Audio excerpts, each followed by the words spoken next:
সিপাহীজলা জেলা হাসপাতাল নির্মাণে বাধা, অনৈতিকভাবে সরকারি আধিকারিকদের ঘেরাও করল নঞ্জলা বাসতলী এডিসি ভিলেজের রামদাসপাড়া এলাকার জনজাতি পরিবারের সদস্যরা। ঘটনাস্থলে বিশ্রামগঞ্জ থানার পুলিশ। বুধবার দুপুরে অনৈতিকভাবে ক্ষতিপূরণ, সরকারি চাকুরি সহ একাধিক দাবি তুলেছেন বেআইনিভাবে সরকারি ভূমিতে দীর্ঘদিন ধরে রাবার চাষ করে খেটে খাওয়া পরিবারগুলো। জানা যায়, ইতিমধ্যে রাজ্য স্বাস্থ্য দপ্তর থেকে সিপাহীজলা জেলায় কয়েক কোটি টাকা ব্যয়ে নির্মাণ করা হবে জেলা হাসপাতাল। বুধবার সিপাহীজলা জেলা শাসকের নির্দেশে নলজলা বাসতলী এডিসি ভিলেজের রামদাসপাড়ায় বিশ্রামগঞ্জ রেভিনিউ সার্কেলের ডিসিএম সৌরদীপ দেবনাথ সহ আধিকারিকেরা সেই সরকারি জায়গাটি হাসপাতাল তৈরির জন্য নির্ধারণ করতে যান।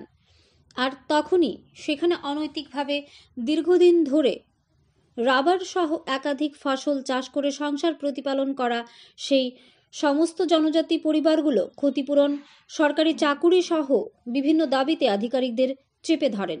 এদিকে ডিসিএম তাদের বলেন, তাদের যে রাবার গাছগুলো তৈরি করেছেন সেটা ক্ষতিপূরণ প্রশাসন দেবে, কিন্তু দ্রুত সেই জায়গা খালি করতে হবে। অন্যদিকে উত্তেজিত পরিবারগুলো মানতে নারাজ এবং তারা জেলা হাসপাতাল নির্মাণে বিভিন্নভাবে বাধা তৈরি করেন।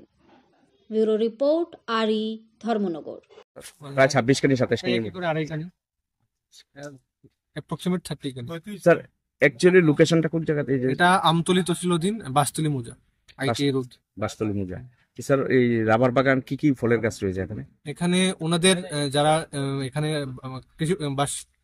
কৃষিকাজ যারা করছেন বা যারা রাবার গাছ যারা লাগিয়েছেন ওনারা একটা রিপ্রেজেন্টেশন দিয়েছেন ডিএম স্যারের কাছে।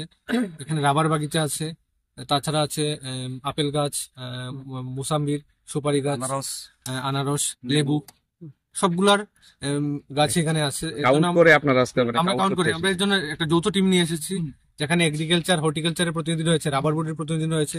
এটা ডিএম স্যারের নির্দেশে আমরা আজকে এখানে এসেছি অ্যাসেসমেন্টটা করার জন্য, কাকে কি কম্পেনসেশন দেওয়া যায় এটা আমরা কাউন্ট করছি।